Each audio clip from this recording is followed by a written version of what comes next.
All right, sorry, podcast audience, for that extended, multi-second delay. I have fat fingers and can't hit the big red button. For the YouTube audience and the podcast audience, welcome in to potentially a sad episode of Load the Box as the Vikings fall to 0-3 and are now attempting to make history as they seek to become the fifth team in NFL history to make the postseason after an 0-3 stout. I know we're going to stick to mostly a game recap, try to keep the show brief. We don't want to talk. I think you put it best. We will talk about the playoffs when this team wins a game. And so hopefully next week's show, we will talk about playoff chances and our opinions. I think we're going to bottle that up, though. I think we're going to save that because you can only talk about playoffs so much with a team that's yet to win. I'm Jordan Hawthorne. I'm joined, as always, by the greatest co-host this side of the Mississippi, even though I think we're on opposite sides of that river. Of course, Will Goodwin. Follow him on Twitter at Will Badloos. Will, are we on opposite sides of the Mississippi River?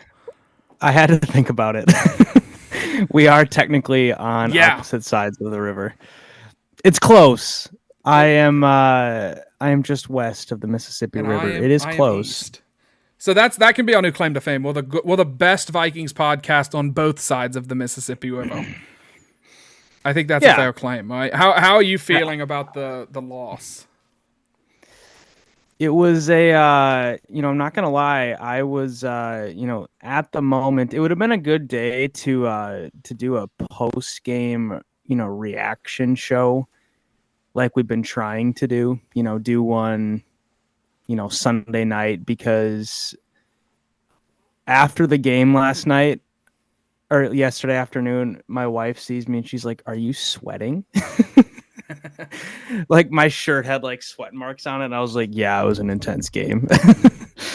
I was not thrilled with how that game ended. As most Vikings fans were not. Where I'm at now, I mean, frankly, it's generally where I'm at after most games. Give me 24 hours, I'll be fine. But I think the reality of this game has, completely set in, but also the reality of this team is set in a little bit too.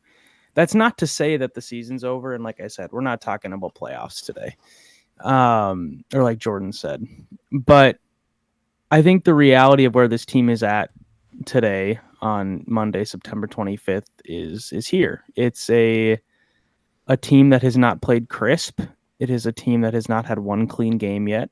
It is a team that has strangely found ways to lose games kind of in the exact opposite way that they found ways to win games last year. They were magnificent when it came to details last season, and this year they have been very much not magnificent when it comes to details. It's quite befuddling. Not that the Vikings are losing one-score games, because I think everyone realizes that, losing one-score games, sometimes you don't make every single play that you need to make. Because I think as much as the Vikings, had skill in executing all those one-score wins last year, there's also an element of luck that plays into that. Luck and also just timeliness. You're not going to go 11-0 in one-score games based on complete luck, but you're also not going to go 11-0 in one-score games based on skill alone. You're going to get Josh Allen dropping the ball in the end zone. You're going to get just, good bounces your way. And, this year I think it's not so much that it is, unluckiness. It's almost... It's strange in that it's like it's just complete repeated self-inflicted wounds. So it's very strange because it's not like this team is just, oh, they didn't get a bounce. They're fumbling inside the red zone. They're turning the ball over on downs when they have it first and goal. They are not executing on, goal to go situations. They're running out of time at the end of the game when there's no reason to have ran out of time at the end of the game. There is, dropped interceptions that lead to touchdowns. Some of that's a bad bounce. Some of that's just you got to grab the ball. And, so anyway, we can talk more about that, but it's a very strange sort of like, at a certain point, you kind of are what you are. I think this is still a very competitive team that by no stretch am I, gonna, write the obituary after 3 games, but at the same time, these losses are banked. You can't undo them. Yeah, and it doesn't help that going into the season, I think that how differently do we feel about this team if they beat the Buccaneers and you're 1-2? Oh, you beat Philly and you're 1-2 with a close loss to the Bucks and now a close loss to the Chargers. You just have to that you needed to come away from this first 4 games at 2-2, and I think we kind of talked about you need to come out of the bye pretty strong, close to 500. Because you play a lot of division games after that, and so you can almost have your destiny in your hands if you're close to 500. And I know that that's looking very far, down the line for an 0-3 team where it feels like they need, they need wins now. And unfortunately, they're going to be playing a Panthers team, which I'm sure we'll talk about. They're going to be playing this Panthers team that, is going to be competitive. They're not just going to roll over and take, a loss on the chin. I don't, they just had a pretty competitive game with Seattle with Andy Dalton playing quarterback. And so, he's kind of the Viking killer. We'll see if he plays in that one. And we'll talk about that one later this week. But going back to the Chargers game specifically, I think that you've been able to point out in all 3 games the play that killed you. And the Chargers game, the Vikings kind of one-upped us, and they said, we're going to give you 2. We're going to give you the Caleb Evans interception that he dives, lets the ball go through his hands, bounces off of his helmet directly into, was it Josh Kelly that scored it? Yeah. Josh Palmer, not Josh Kelly. I think that's the running back. Directly into Joshua Palmer's hands. It bounces off of a Caleb Evans helmet into his hands, and he just kind of is in the end zone. And that's okay. They have the lead now, and then it kind of felt like the 2022 Vikings were all the way back when Brandon Staley all over the field. He should be fired today. He should not have a job. I don't care that he won. You went for 4th and 1. From your own 25, the fact that the Vikings weren't able to punish him for that really breaks my heart because I don't like Brandon Staley. And anyway, I'm getting off topic. The second play that you kind of point to is like, it's the play that actually lost you the game. TJ Hawkinson, the highest paid tight end in the NFL. I'm back on, TJ Hawkinson is ugly. I'm gonna attack him personally for dropping that ball. Kirk Cousins throws the ball while only TJ Hawkinson, the highest paid tight end in NFL history, can catch it. And the highest paid tight end in NFL history, more money than Tony Gonzalez, more money than, Rob Gronkowski, active members of the NFL like Travis Kelce and George Kittle, who have played in Super Bowls. He makes more money than them. He drops it, and he just hits his hands. Can't catch a fastball, I guess, and it bounces, and first Chargers defender, muffs it and pops it up. Second Chargers defender makes the play, dives in for the game-winning interception. I mean, I'm starting to get angry about it, and not angry in a way where it's going to affect my week. I say it all the time. I jokingly, every time I talk about my wife, I say my beautiful wife or my lovely wife or something. We've all got our personal lives. We should all realize it's a football game. We shouldn't get too bent out of shape about it. It's okay that the Vikings lost. But I am angry at the Vikings right now because the plays are there to be made to win. And last season you were making them, and I went on record that this should be one of the greatest Vikings offenses of all time, and the play calling hasn't been great. The execution hasn't been great. We're turning the ball over. We're still fumbling. We are still fumbling the ball. And the fact that we had 3 extra days to not fumble, and we come out, I think, on the first drive of the game, and we fumble. and we give the ball back on a drive that was probably going to result in points. We're moving the ball well, and then we fumble it, and we just give it right. We give it right back to the Chargers after stopping them on their first possession. It's embarrassing. At least we didn't get ran on for 250 yards. I can sleep well at night knowing Justin Herbert threw the ball all over us. He's one of the best, quarterbacks in the league. He's one of the highest paid quarterbacks in the league. I can live with myself if the Vikings defense gives up some yards to him. At the end of the day, you are in that game. You want, as a Vikings fan, I want the offense to have the ball last with a chance to go win, because the strength of the team is the offense. It's Kirk Cousins and Jefferson, and it's Hawkinson, and it's Addison, who we actually used Addison, which was really nice to see in this game. But you want we got what we wanted to see out of the team, which is go win the game, Kirk. And Kirk got let down by the highest paid tight end in NFL history. So if I'm stressing that a little much, it's because I'm a little peeved that I'm sitting in Tennessee. I have celebrated the marriage of my wife's cousin and her new husband. Congratulations to the Prince family. And I'm sitting in a TJ Hawkinson jersey holding my daughter. My wife is in a Vikings long sleeve shirt. And I have to watch TJ Hawkinson blow the game in front of all of my in-laws. And that was, it just didn't feel good. It just didn't feel good in my soul. So I'm a little upset. I don't think the season's over. Is the defense still terrible? Are you starting to get that vibe? I don't know if I'm laughing or coughing or choking. I'm glad you asked, because I was sitting there watching this game yesterday. Funny story. I'm watching the game, and my wife comes downstairs and turns off the fan in the bathroom, which is directly behind the TV in our basement.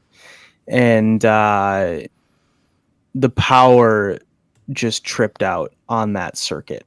So that entire wall lost power. So the TV turned off, the game turned off. I proceeded to watch about 3/4 of that game on my laptop.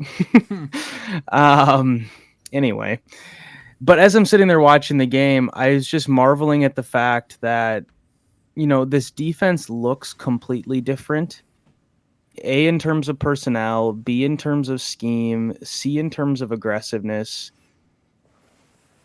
But it's almost the same result in that, I'm watching this and it's we're just giving Justin Herbert, 6-yard completions over and over again. He was about, 20 for 23 for about 106 yards at one point in the game. And it was just over and over and over. I think he completed 15 straight passes at one point. Commentary was hyping that up a lot. Yeah, and he was making good throws, but he didn't have to make too many difficult throws yesterday. His most difficult throw should have been intercepted, but it ended up being a touchdown. There was, it was Herbert played fine. He had a good game, but the strategy with which the Vikings attacked the Chargers was a little bit befuddling, because we were bringing pressure a lot, which has become, Brian Flores' calling card. But you can't bring pressure and then allow a 6 to 7 yard slant every time. You have to press off the line of scrimmage with your cornerbacks. And Brian Flores knows way more about defense than I know ever. But it was just strange watching the game, because it was okay, Ed Donatel never blitzed, but yet he allowed all these completions underneath. And the broadcast at one point even pointed out Mark Sanchez kind of drew a umbrella line over the back 3 or 4 defensive backs in the Vikings secondary, saying, yep, they're not going to allow anything behind them. And that's fine on, 3rd and 17 if you can actually keep them in front of you. But on 2nd and 6, I don't see the point. And because you're just allowing Keenan Allen to just beat Byron Murphy off the line every single time and get an easy completion. So that was the thing that was just really strange to me. And other than Byron Murphy trying to press Keenan Allen, which clearly didn't work, um, it seemed like the Vikings were sort of just playing soft and allowing these underneath throws. And it's almost like it's the same thing as last year right now. Maybe it's an overreaction to one game because obviously the Philadelphia game was much different. The Tampa game, the defense largely played pretty well, gave you a chance to win. But I don't think we can sit here after yesterday's game when they allow 475 yards and say that the defense really gave you a chance to win. The only reason they really gave him a chance to win is because Brandon Staley almost chargers the game to the Vikings. Like that's sort of where I'm at with the defense's performance from yesterday. Yeah, I think that if you're going to you said it all, so I'm just going to be brief here. If you're going to play, this keep it underneath defense, let's just end it there. You want to keep everything in front of you and don't let them get behind you. If you're going to play that way, then you might as well do it well, which I think Ed Donatel did it well. He had like 7 guys playing super deep instead of 3 or 4 that were playing deep. Yep. And so like I appreciate the blitzing, but like you said, you gotta be ready to jump every route. You have to, and granted, look, Mike Williams at one point, Justin Herbert didn't throw it, but they pointed it out on the broadcast. Mike Williams at one point ran a sluggo, a little slant go fake route thing, and he toasted Byron Murphy on it. I mean, yep. It was a walk-in touchdown and just undisciplined defense. On the Keenan Allen touchdown pass. You have to know, like when you see the ball going backwards like that, what is happening. It's easy to see it from the couch when you see the quarterback throw the ball that far behind him. You can kind of tell as a fan, hey, this is a double pass. This is a, get it back there and then let him throw it. But it's just an undisciplined, sloppy play by the defense. And also, if you're going to blitz so much, you have to get home. And we didn't get home. I think, did we have 1 sack in that game? And it was the strip sack that Daniil Hunter? I think 1. Yeah, yep. And that counts as a sack. Daniil Hunter made a good play and reached out and swatted the ball away. He didn't get to Justin Herbert. He didn't tackle Justin Herbert. He just reached up and touched the ball and knocked the ball out, which was a huge play and a huge momentum swing and everything. But like, yep. I just can't. The defense to me is, I like that you said it's kind of the same but different. Same concepts of, hey, keep everything in front of you, but now we're blitzing, so at least it's exciting whenever we keep everything in front. And maybe it's just the personnel is I don't want to say uncoachable. That's such a bad word to use, but we just don't. We should have seen it coming. And this is such a Debbie Downer show. I feel terrible about doing it this way, but we should have seen this coming when the defense's key additions were like a UDFA out of Cincinnati and a third-round pick at Carno. That's not enough to really revolutionize the defense, no matter who is scheming them. And I don't know. One quick thing that just illustrates your point about, blitzing is great if you get home. The Vikings, through 3 weeks, and I know that we're recording this while 2 Monday night games are still going on, but blitz percentage still holds up because you're not talking about, counting stats. It's a percentage stat. The Vikings are 4th in blitz percentage, meaning of all defensive snaps, they blitz the 4th most, per snap on a per snap basis. But they are 26th in pressure rate. Meaning they blitz almost the most in the league and they get home, bottom third of the league. That's that's not going to work. If that keeps up, it's just not going to work. There has to be a change of strategy there, or yeah, let's get these guys coached and figure out how to actually get home, because right now it's not working. One more thing I'll just say on that, the approach for this specific game was, make sure Herbert doesn't get any deep shots down the field. Justin Herbert has been a quarterback that does not, he's got a cannon, but he does not live and die by the cannon like Josh Allen does. He, at one point in the year, I think it was through about 13 weeks last year, the Chargers were last in the NFL in intended air yards per attempt. What that really means is how deep are you throwing the ball? And the Chargers were throwing it the most shallow of any team in the NFL. Granted, that was through about 13 weeks. I didn't, the reason I know that is because I wrote an article using that statistic earlier or last season. And so I'm remembering that, but I don't know where they finished. But what that does tell me is that the Chargers they're okay keeping the ball underneath. Herbert's got a cannon, but he doesn't feel like he needs to use it. So Yeah. it seems like a little bit of an errant strategy if that was the approach. So I know we don't want to talk about the playoffs. And I don't want to talk about the playoffs, but at this point, with the upcoming schedule, including games against the Green Bay Packers, is that game at home or away?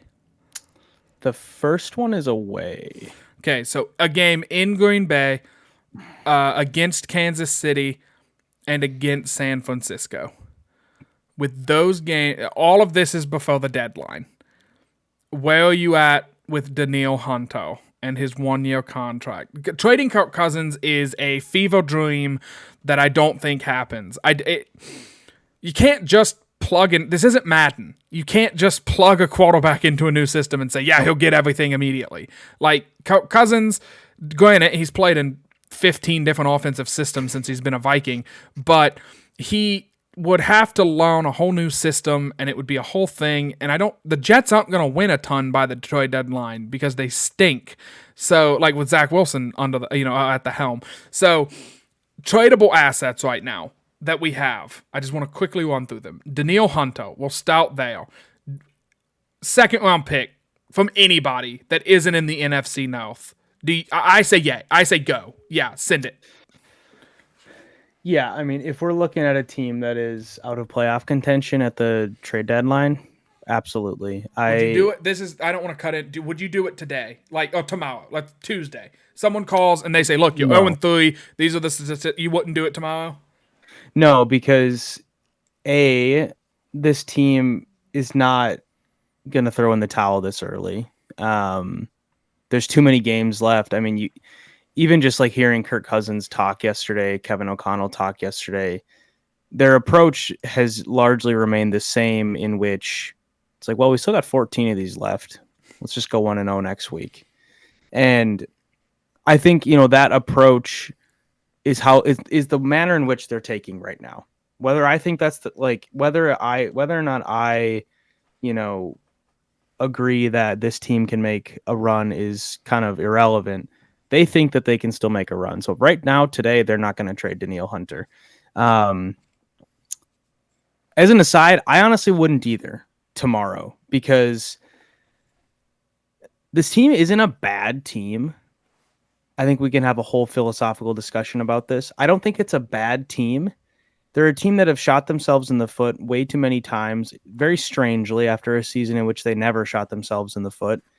And they could be 3-0, very easily could be 2-1, and yet they're 0-3. So I think you need to play a few more games to really see if this season has any legs. Okay. Anywho, I would not trade Danielle Hunter yet. I would also, the other things that I want to say about this, I would wait because the asking price will go up the longer you wait. Agreed. Because you will get teams who there's going to be more buyers as you get closer to the trade deadline. And so you can drive up that asking price. So I would wait. I agree. In a sense, if someone calls tomorrow and they say second round pick, I'm very intrigued to trade him for a second. Now, granted, if you think you can get a first for him and he keeps playing the way he's playing, then okay, yeah, we'll send him to a Baltimore.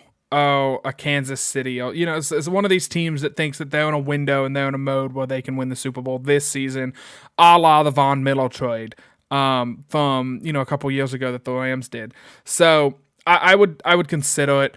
I'm trying to think of the tradable assets that we have. Is Harrison Smith a guy that maybe you look at dishing? This one's crazy, but I've seen a lot of it floating around, and I think it's just because he dropped that ball in the end zone yesterday. TJ Hawkinson, if you think this team is going to be like, that's the thing, is it's not like, well, the Houston Texans, who we went into this season saying we just want CJ Stroud to look okay so we can build around him next year and start building a team. No, like this team is in a position where, like you said, we've lost all of these games, we've beaten ourselves. So I don't know that the front office and the team's mentality is going to be, okay, let's tear it all down. Let's move on and let's go 3-14 or 2-15 and get Caleb Williams. I just don't think that's going to be the mentality. So I don't know. I like the idea. I think that they're going to play it out. This team is 2 wins away from everyone being like, yeah, we're winning the Super Bowl. Like, if we go 2-0 in the next 2 weeks, which one of those games is against Kansas City, the fighting Taylor Swifts, as they will now be called. I just think that this team, like, you immediately think of this team completely differently, but I don't know. It's going to be interesting, and obviously we'll talk about it. But are you? I think I'll just say the good thing about this stretch before the trade deadline is it will tell you exactly who you are. Yeah. Because before the trade deadline are your toughest remaining games, frankly. Outside of maybe the last couple against Detroit in week 16 and 18, these next 5 are probably, it's just your last, not last, but it's like it's the toughest stretch, and it will really show kind of what this season can be. Right. Where were And you I going to think go? I was gonna I don't remember exactly. I think I was gonna ask you kind of. I have to say this because we've both kind of stuck to our guns the last 2 weeks on our 12-win team takes, and this Vikings team to me feels like a 9-win team or a 10-win team still. And I tweeted yesterday that they were making the playoffs. And I was like, a lot of people are going to be very surprised when this team finds a way into the playoffs. And I kind of stand by that. I know we don't want to do like a whole playoff thing and go through and pick, well, the NFC is weak and blah, blah, blah, blah, blah. So I just kind of want to say this about the team in general and ask you the same thing. I feel like this is a 10-win team, 9-10-win team. There's going to be a lot of coin flip games. There's going to be, O'Connell has to call better plays.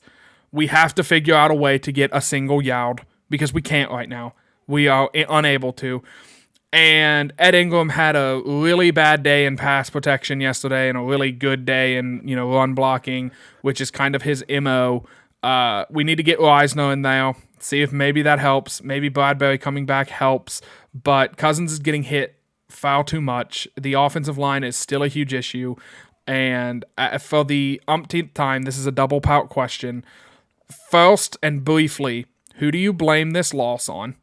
And second, more not brief, a little longer of an answer. I mean, like, what's your opinion on this team in terms of wins and losses? If you had to predict what we're looking at in January.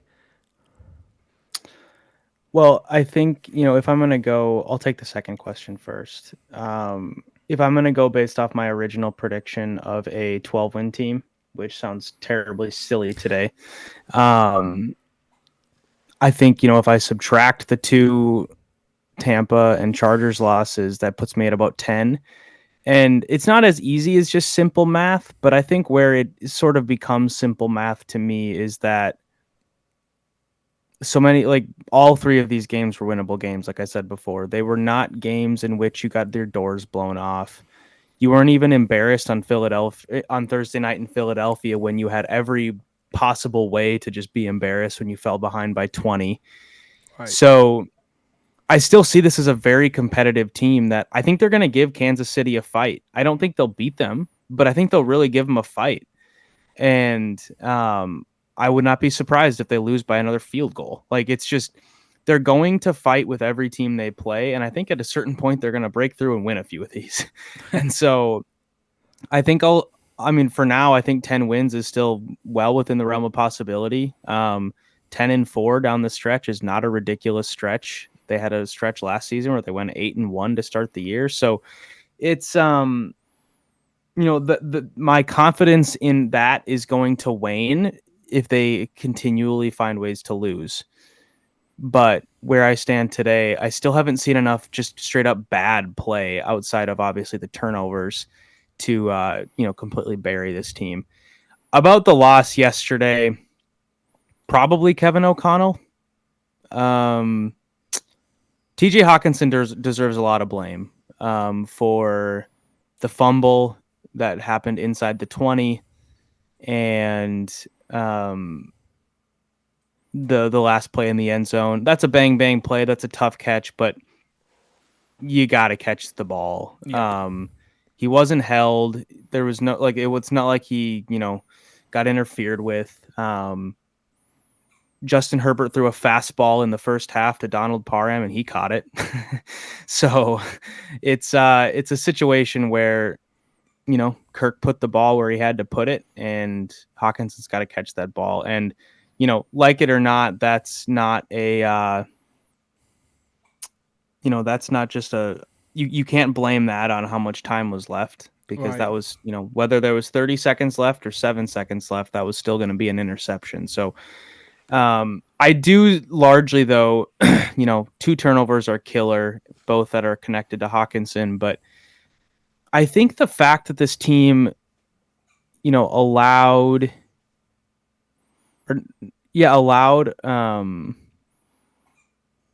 as I'm looking at my notes here, man, I don't know, maybe this is a Hawkinson game. Yeah, it really feels that way. It really Just feels because, Hawkinson. I'm looking at like all these details and the details have to be, a coaching thing, right? Like the failed challenge that burned a timeout, the first and goal from the 3 and you can't score, the, Jefferson was not set on a 4th down play. That was a penalty. It ultimately didn't matter because it was an incomplete pass anyways, but the 20 seconds right before the last play of the game being wasted, that's a coaching detail thing that you can't let that happen. You could have gone for 2 after the Jefferson touchdown because of the offsides penalty, but he just keeps the 1, which is fine. And probably what I would have done, just because it's like, take the point, go up by 3. But you go for 2 there, you go up 4. That 1 extra point is huge down the stretch. You just need a field goal. Now, Yep. I will say on that, the team couldn't get a yard all day. So, going for that's probably a reasonable selection from The the team, coach I just don't to want take to the I don't want to point. cut you off here. But The team has been unable to get a single yard for like 7 wild. years now. It is the Yeah. most ridiculous thing I've ever seen in all of my football life. The inability, doesn't matter who the coach is, who the play caller is, who the running back, the line, the quarterback, doesn't matter. Like we cannot get Yeah. a single yard. We can find Jefferson for a 55-yard touchdown all day long. That no problem on that. I mean, some problems on that, but most of the time, no problem on that. We can't get a yard, and it goes back to, in my opinion, the damn philosophy of this zone run scheme where stop, power run the ball. And I get that, yeah, we won't run the ball for giant gains all the time, but we're not really doing that now. So maybe we should just try to get a bunch of beefy guys in that are going to be nasty and similar to Philly's O-line. I'm trying to think of teams that really just have nasty O-lines that can just push you around. And Philly's the only one that really comes. Tennessee's Detroit. O-line, Detroit's O-line. Like, look at some of these teams that are just big and nasty and, I don't know. I'm so over the zone running thing, man. I'm so I didn't mean to cut you off, but No, I just I was rambling anyways. I just felt like I needed to get a note on all these details that have been missed. And some of it is just Caleb Evans intercepts that ball. This game looks a whole lot different. yep. If, you know, I don't know. There's one play here or there, but I think, the reason why I was thinking maybe Hawkinson is because at the end of the first half, he was tackled in bounds twice, couldn't get to the sideline. But again, you can't necessarily blame a player in that situation. The quarterback found him. Yeah. Anyway, I think to me, it's more like collective bad clock management and play calling, inability to execute with details in the red zone. It's a coaching thing at the end of the day. And so, I'm not out on Kevin O'Connell like half of Minnesota seems to be Which is somehow. crazy. But People are calling him Sean McVay's Waddle Boy. And it's like, what are we doing? what are we doing? I'm It's so just foul. wild to me. It's wild. Anyway, I think this game, though, you got to blame the coach. Too many details missed. Yeah. I blame, and I'm going to say this every time we lose this season because it seems like we're losing because of common threads, bad defense and bad O-line play. Now, granted, all of the plays that you point to, it happens to be our strengths that are letting us down. Like, hey, we've got one of the best tight ends in the league. Psych. Hey, we've got, Justin Jefferson, best wide receiver. Psych. Hey, KJ Osborne's a really good number 3. Psych. So, seems like they're the ones that are letting us down, but you can't really pinpoint an entire game on a single play. It's just easy to do it that way, and they seem to have a lot of impact. Every game we've lost, I think you can strictly blame on Kwesi Adofo-Mensah. I think that you can blame his general, and I told you before the season, I laid out the blueprint for how we blame Kwesi for everything. And it's playing out where, okay, well, Cousins is getting hit a lot and he's getting sacked a lot. And, we'll go like it's the NFL. You can't just say, well, we won't face another good D line for a while. The Panthers, I'm not shaking in my boots about their defensive line. Then it's Chris Jones comes to town, which that should be fun. And then a couple weeks later, it's San Francisco's defensive line comes to town, which that's not going to be fun. It's just the negligence that was shown by not addressing the offensive line in any way outside of signing Dalton Risner because Oli Udoh, who has shown on film in NFL games, not the preseason, like in actual game, he's shown that he's not good at football. So we just rode with the O-line we had. We just let it ride. And then we took a corner in the third round and signed Marcus Davenport, who couldn't stay healthy in New Orleans and has played one snap for the Vikings? A single snap. One snap. Marcus Davenport. What did we Byron Murphy was in there, but he hasn't exactly been awesome yet either. He hasn't been awesome. But no, that's true. He brought in Byron Murphy. That is a good point. And Patrick Peterson last year, who he also wasn't exactly awesome, but he did make some plays down the stretch. But I'm just saying, for this season, he brought in Byron Murphy, a third-round pick at corner who plays, sparingly, drafted a D tackle that graded out pretty poorly yesterday. I shouldn't say yesterday because this is going out on Tuesday, but graded out poorly in Sunday's game.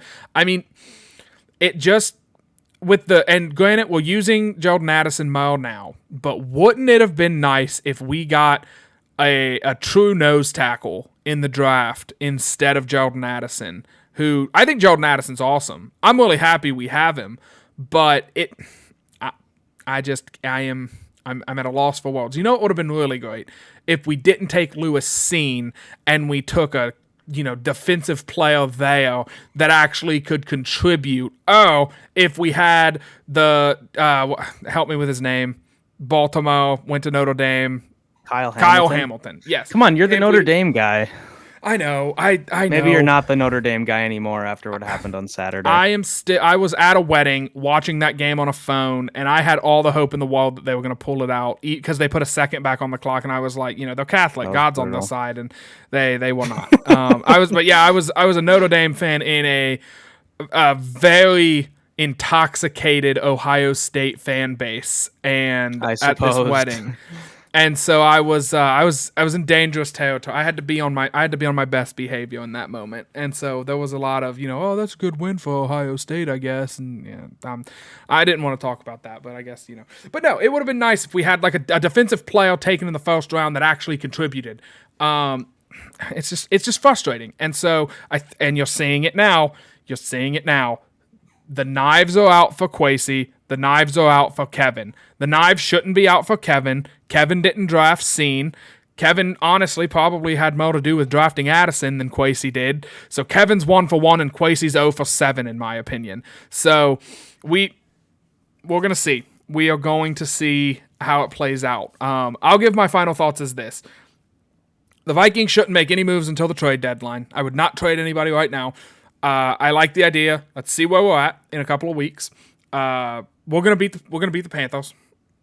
We're gonna see about the Chiefs. That's the spoiler for Wednesday's show or Thursday's show. We'll get into that game in the weeds, in the nastiness on Wednesday night. You guys will hear about it on Thursday. And then my final thoughts. I did 8 of them last week, so these are final thoughts. Shop Unified. Follow the show at LTB Vikings. Find us wherever you get your podcasts. Subscribe to the YouTube, like the YouTube. And I already said it once. I'm gonna repeat myself. It bears repeating. Go subscribe. Oh, not subscribe, but go check out the Bad Loser blog. Follow this man at Will Bad Lose. He's the goat. He's just money all the time. He's on his P's and Q's. He, eats, sleeps, and breathes Minnesota Spouts. It's impressive. It truly is impressive. And other than that, I've been Jordan Hawthorne. Will, I'll let you take us out of here. Jordan, you're too gracious. I feel like you're too kind with your words towards me. I don't even really know how to Will follow sucks. That up. Thank you. Okay, so my final thought is very simple. Apart from Jordan's awesome rant there, I think it was probably cathartic for a lot of people to hear just the Kwesi rant and the offensive line rant and all of that. Probably cathartic. My final thought is this. Kirk Cousins is leading the NFL in passing yards. He has 1,075 yards through 3 games. Do the math. That's I don't know, 5,500 yards at the end of the season, something like that. Kirk Cousins is not the reason this team is 0-3. Let's just keep it simple. He has been playing his tail off. He's not to go without blame. The turnovers are killers. But his ability to thread the needle, get drilled while doing it, and do it again the next play has been remarkable. He's not a perfect quarterback, but he has been awesome to watch. I think if there's any one bright spot in this team, it's his sort of fearless delivering of the ball downfield and just getting popped while doing it. It's been remarkable. So no matter how many wins this team gets, watching number 8 sling the ball for the next 14 weeks should be fun. Like you said, Jordan, he might be the first MVP in NFL history for a team that doesn't win a game. So for Jordan and for Will, this was Load the Box. We will see you on Thursday. Skol, y'all.